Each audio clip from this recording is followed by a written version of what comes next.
Very good. Defense. Yes, Your Honor. The defense would like to call the defendant, Chase Covington. Please, Ms. Covington.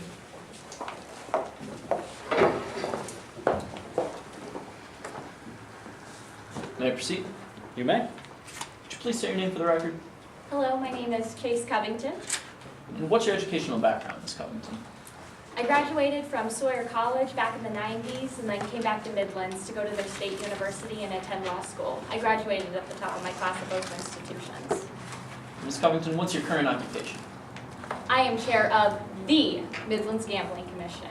I also serve on the State's Bar Association, two positions I am extremely proud of. Being a public servant is my greatest joy in life. Who else serves with you on the commission? I also serve with Harper Walton and Riley Geis. I'm the first female chairperson ever in the history of Midlands, though, and it's something I'm extremely proud of. Now, you were here earlier today when your stepsister, Miss Tracy Manitos, was testifying. Can you tell us a little bit about your relationship with Tracy?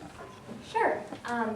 Tracy's father married my mother back in high school, and we've been stepsisters ever since. She's been living with me since last fall, however, though. And why is Tracy currently living with you? Last year, her bar went under for serving underage minors, and after that, she and her husband divorced. I was her soft place to fall in. I just really wanted to be there for her and take care of her. Was there anything that you could have done through your political position to help your sister?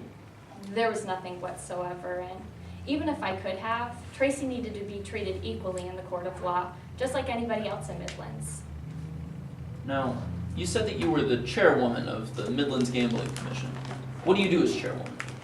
A lot of our job entails making sure that the casinos in Midlands are running smoothly, regulating business, but our most important task is every decade we have the opportunity to select an entrepreneur in the community to open up a new casino. Now, these casino licenses, what usually happens when they're issued?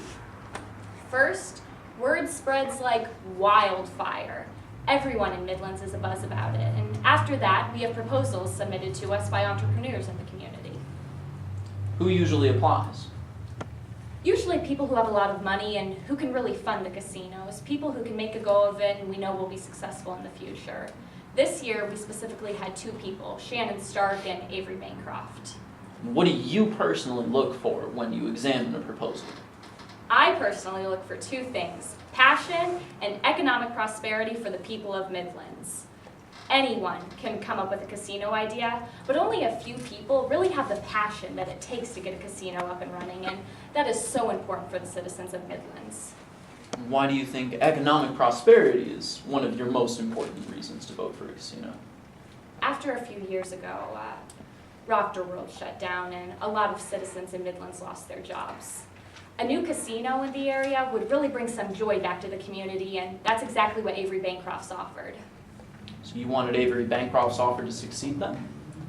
I personally didn't have a stake in this, but I did know that Avery had a lot of passion, and he also had experience with running casinos, so he was a great fit for the license. Now, were you ever able to meet with Mr. Bancroft before you voted on the casino? I was. It's very important to hear the proposals from the entrepreneurs, and we met on April 13th. Now, this April 13th meeting, who was in attendance exactly? It was myself, my assistant, Mickey Keenan, and then it was also Mr. Bancroft and his assistant, Corey Hyde. And what did you discuss at this meeting? At the specific meeting, we just discussed the logistics of the casino, what kind of conference rooms would be there, how many hotel rooms, and then also whether or not to include a concert center in the hotel.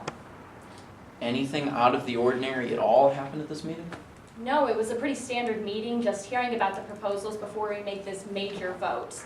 However, Avery did mention something outstanding. He said that he would be giving $1.7 million Objection, back. Your Honor. Hearsay. Your Honor, may I respond? Yes. This is not going for the truth of the matter asserted, but rather the effect it will have on the listener. May I proffer? Elaborate, please.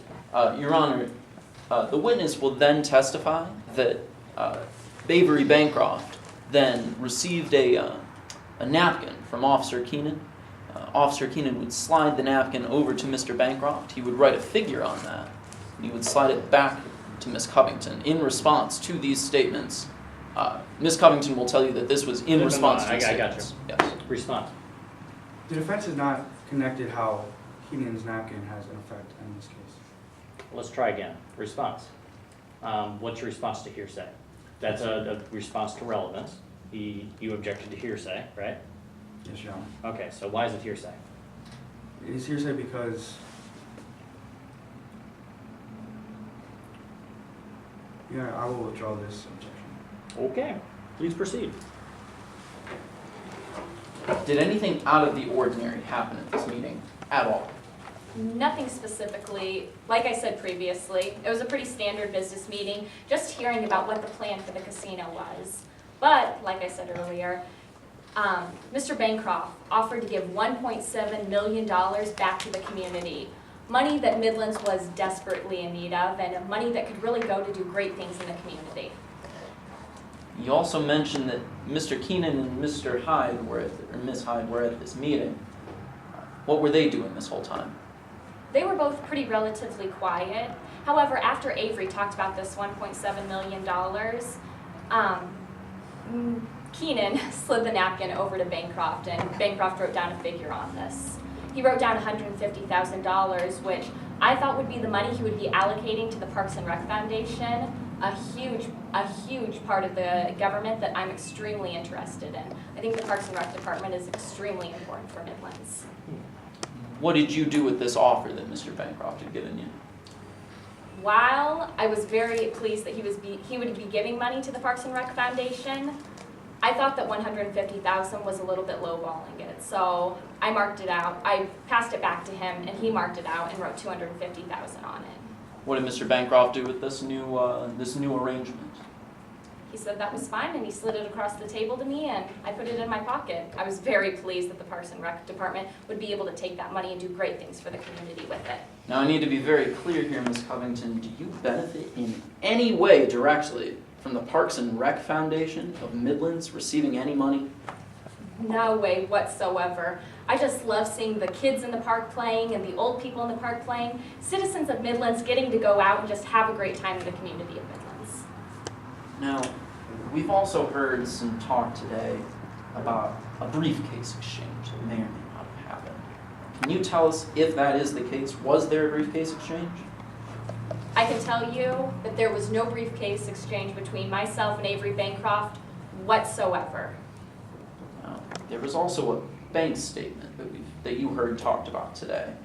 Would you recognize that bank statement if I showed it to you? Yes, I'm fairly certain I would. Permission to approach the bench and receive the document? Certainly.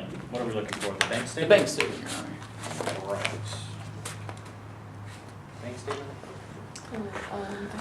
You know, believe it or not, I don't think. I believe I it didn't was think that was- entered. Well, they entered it, they didn't tender it. There is a distinction between the two. Your Honor, permission to approach opposing counsel? Certainly.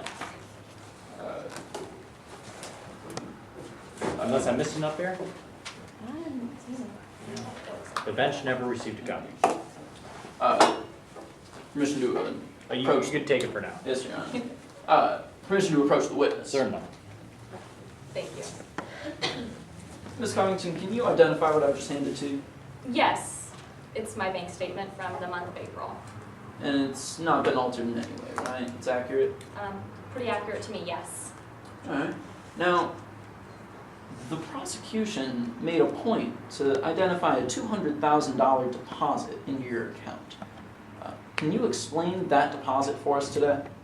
Of course. So I was at the Black Bear Casino on April 16th, the day before the vote, and after I had had a meeting with Mr. Bancroft, I went to the casino and played around a little bit. I don't like to play the games a ton, but I am pretty good at blackjack, and that specific night, I won $200,000. It was the most money I had ever won in my entire life, and carrying that money on me made me a little bit uncomfortable. So the next day, on April 17th, I deposited it into my bank account. Finally, Ms. Covington, I must ask you, have you ever, once in your life, ever received a bribe from Avery Bancroft or anybody else in the state of Midlands? Never. I've never received a bribe from anyone. Thank you. I have no further questions at this time. Thank you, counsel. permission to receive the document from my witness and tender it to the bench? I would love to see it, thank you.